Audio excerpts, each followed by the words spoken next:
What if the war that changes everything had already started, and most people had no idea it was even happening? Right now, as you read headlines about missile strikes and energy prices, the real story goes much deeper than anything you're seeing on the evening news. There are calculations being made in war rooms, in religious councils, and in nuclear-armed capitals that will determine whether the next few weeks end in a ceasefire or in something that dwarfs every conflict since World War II. By the time this video is over, you'll understand exactly why some of the most powerful people on Earth aren't trying to stop this war. They're trying to make it worse. It started on February 28, 2026, just before dawn. The joint U.S.-Israeli campaign, launched under the operational names Roaring Lion and Epic Fury, wasn't a warning shot. It was a decapitation strike. Within hours of the first wave of missiles hitting Iran, the Islamic Republic's supreme leader, the man who had held absolute authority over a nation of 90 million people for decades, was dead. Assassinated. Not captured, not exiled, not humiliated at a negotiating table. Dead. The shockwave hit financial markets before the sun had even risen over Europe. Oil futures spiked, currency markets froze, defense stocks surged, and in the halls of power from Washington to Beijing, phones started ringing, because every serious military planner knew what this meant. This was not a limited strike. This was not a pressure campaign. This was the opening move of a war designed to end Iran as a functioning military power, and possibly as a functioning state. Within the first 24 hours, the Israeli Air Force struck more than 200 targets across western and central Iran.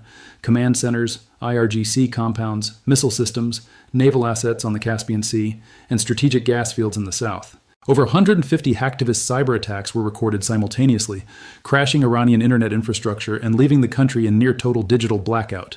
Iran found itself fighting on every front at once, in the sky, on the ground, in cyberspace, and against a global propaganda war it had no tools left to counter. Say the word Qatar, and most people think of soccer or luxury airlines, but there is one number that intelligence analysts have been obsessing over for years: 20%.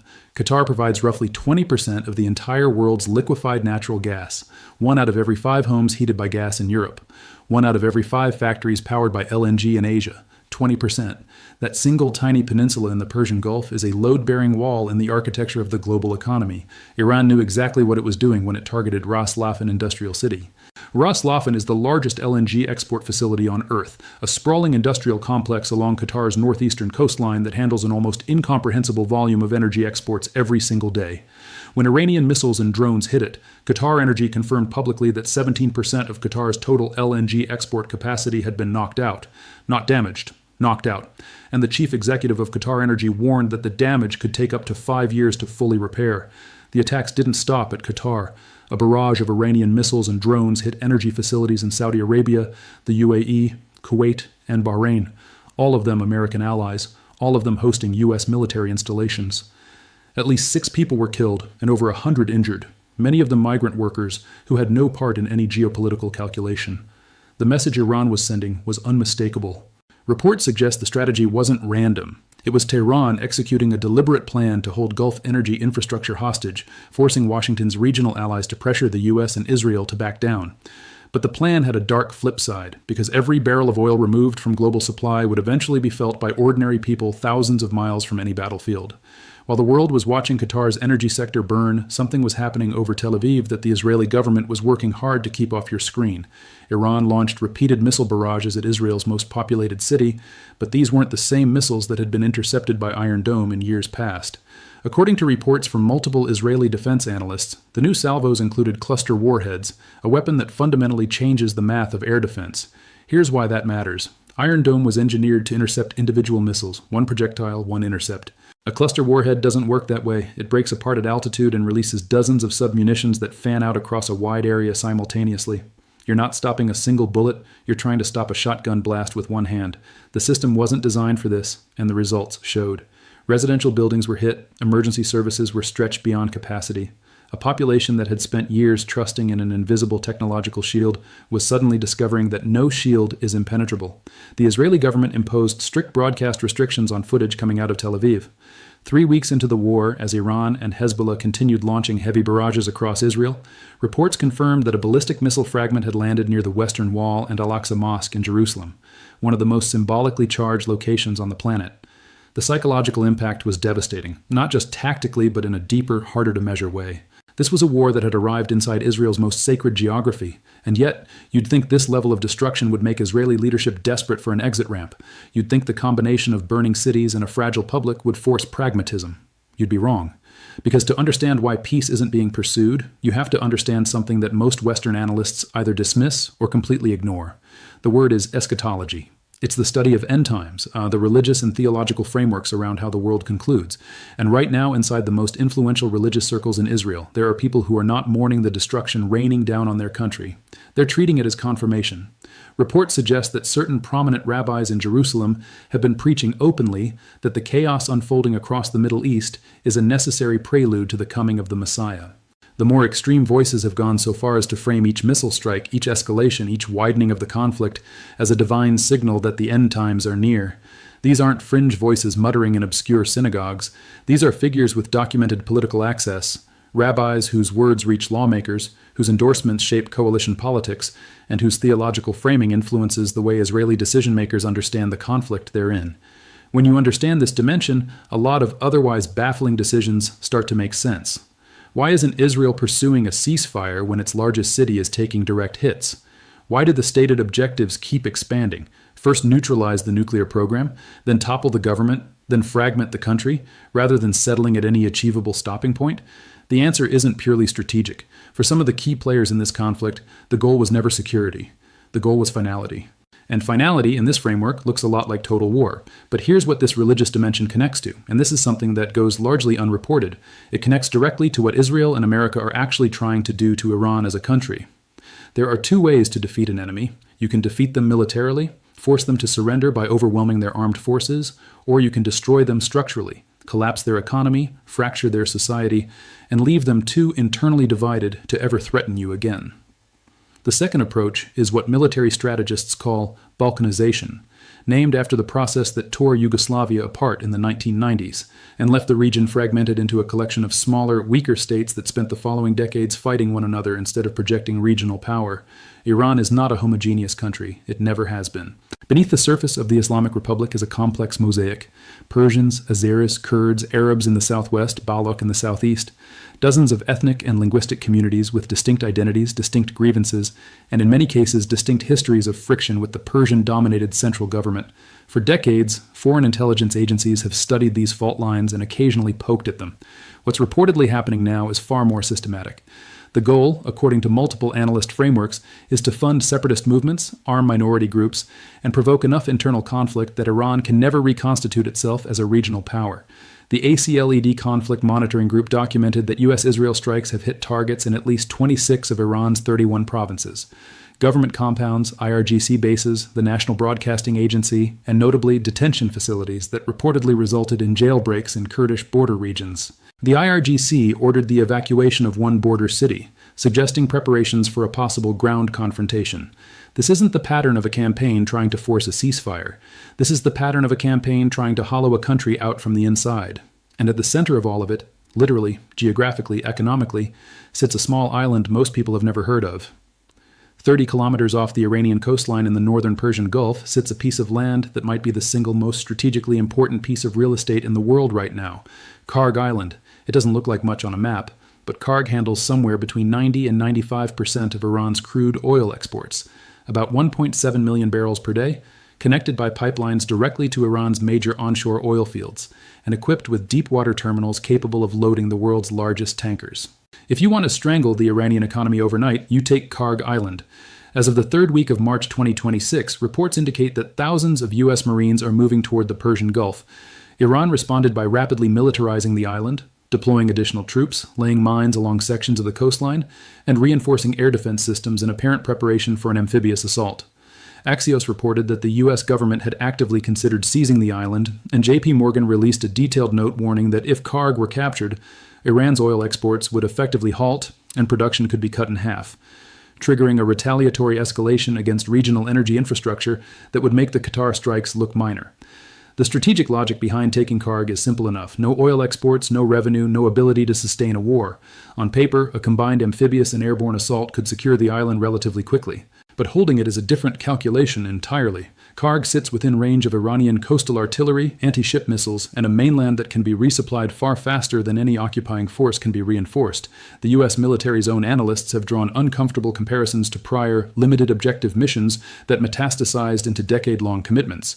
Take the island and you have to defend the coastline. Defend the coastline and you have to push inland. Push inland, and you're in the Zagros Mountains, terrain that has stopped invaders for 3,000 years. But the Karg scenario isn't even the most terrifying escalation pathway, not by a long shot. On September 18, 2025, 5 months before this war began, Saudi Arabia and Pakistan signed something called the Strategic Mutual Defense Agreement. The text of the agreement is carefully worded. It doesn't explicitly mention nuclear weapons, but the way Pakistani officials described it publicly left very little ambiguity. Pakistan committed to extending its nuclear deterrent to Saudi Arabia. Any attack on one country would be treated as an attack on both. When Iran began striking Saudi energy infrastructure in early March 2026, Pakistan's Deputy Prime Minister and Foreign Minister Ishaq Dar held a press conference in Islamabad. His message to Tehran was direct. I informed the Iranian side about our defense agreement.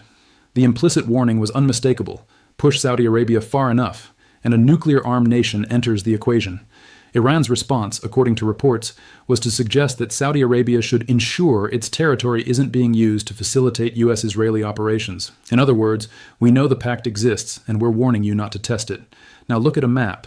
Pakistan shares a long, complex border with Iran to the east. If Saudi Arabia were formally drawn into direct hostilities and Pakistan honored its defense pact, Iran would find itself fighting a two-front war, U.S. and Israeli forces pressing from the west, Pakistani forces from the east. The military term for this is a pincer movement, and historically, armies caught in a pincer don't survive intact. The escalation scenario that keeps defense analysts awake at night isn't just nuclear weapons being available, it's nuclear weapons being available to parties who are already in an active shooting war. Once that threshold is crossed, you're no longer talking about conventional deterrence. You're talking about a situation where desperate actors face impossible calculations. Every map of global trade has two pinch points that planners have historically described as civilization's vulnerabilities. The Strait of Hormuz, the narrow passage connecting the Persian Gulf to the wider ocean, and the Bab el-Mandeb Strait, the southern gateway between the Red Sea and the Gulf of Aden. Through the Strait of Hormuz flows roughly 20% of the world's oil supply. Through Bab el-Mandeb passes approximately 12% of global trade, funneled through the Suez Canal. In the entire history of modern global commerce, both straits have never been simultaneously threatened. On February 28, 2026, the same day the U.S.-Israel strikes began, Iran moved to effectively close the Strait of Hormuz. About 20,000 seafarers are currently stranded at sea as the virtual shutdown of that passage continues. Simultaneously, on March 12th, Houthi leader Abdul Malik al-Houthi, whose forces have been formally rearmed and reactivated following the broader regional escalation, declared his group's hands were on the trigger regarding the Bab el-Mandeb Strait. Iranian military officials stated publicly that Iran has both the will and the ability to create a completely credible threat against Bab el-Mandeb. Major shipping lines didn't wait around to find out if the threat was real. Maersk, Hapag-Lloyd, and CMA-CGM, three of the world's largest container carriers, suspended all trans-Suez sailings and rerouted ships around the Cape of Good Hope as of early March. That adds 10 to 14 days per voyage and hundreds of thousands of dollars in additional cost per transit. Now multiply that across every container ship that would normally pass through those routes. Every electronics shipment, every pharmaceutical delivery, every automotive component, and you start to understand what supply chain collapse actually looks like in practice. South Korea and Japan, both almost entirely dependent on Persian Gulf energy imports, face economic catastrophe within weeks if these closures persist. They won't be watching from the sidelines much longer.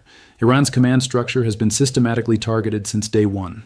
The joint campaign has killed Khamenei, eliminated dozens of IRGC senior commanders, bombed the presidential office, and struck the Expediency Council.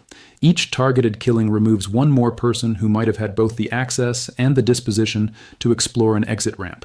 The individuals who rise to fill those vacuums during wartime are rarely the pragmatists. They are the hardliners, the true believers, the people for whom surrender represents something worse than continued destruction. By eliminating every figure capable of brokering a compromise, the campaign has ensured that whoever speaks for Iran next will be less willing to negotiate than whoever spoke for Iran before. On the Israeli and American side, the stated objectives keep expanding. What began as neutralizing Iran's nuclear program has evolved into toppling the government, which has evolved into fragmenting the country along ethnic lines. There is no defined endpoint, no clear line that once crossed would allow either party to declare victory and stop.